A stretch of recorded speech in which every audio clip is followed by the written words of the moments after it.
बूढ़ा किसान और आम का बाग। एक गांव में रघुनाथ नाम का एक बूढ़ा किसान रहता था। उसके 3 बेटे थे, विजय, अरुण और सोहन। तीनों जवान, ताकतवर और खूब खाना खाने वाले थे। पर जब बात खेत में काम करने की आती तो सबके सब नदारद हो जाते। रघुनाथ दिन रात खेतों में पसीना बहाता और बेटे घर में बैठे बैठे मोबाइल चलाते। एक दिन किसान ने सोचा, अब मुझे इन्हें मेहनत की असली कीमत सिखानी ही होगी।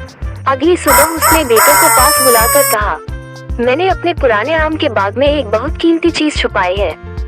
अगर तुम लोग पूरे बाग की खुदाई करोगे तो वो खजाना तुम्हारा होगा। तीनों बेटों की आंखों में चमक आ गई। खजाना, सोने के सिक्के, हो सकता है हीरे हों, चलो खोदते हैं। दूसरे दिन से ही तीनों बेटों ने बाग की खुदाई शुरू कर दी।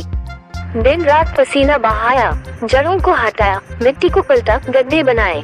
3 दिन बाद जब सारा बाग खोद डाला तो उन्हें कुछ भी नजर नहीं आया। गुस्से में आकर बोले, पिताजी, आपने हमें धोखा दिया। रघुनाथ मुस्कुराते हुए बोला, नहीं बेटा, तुमने जो मेहनत की है उसका असली खजाना तो अब मिलेगा। चलो अब उसी बाग में आम के नए पौधे लगाते हैं।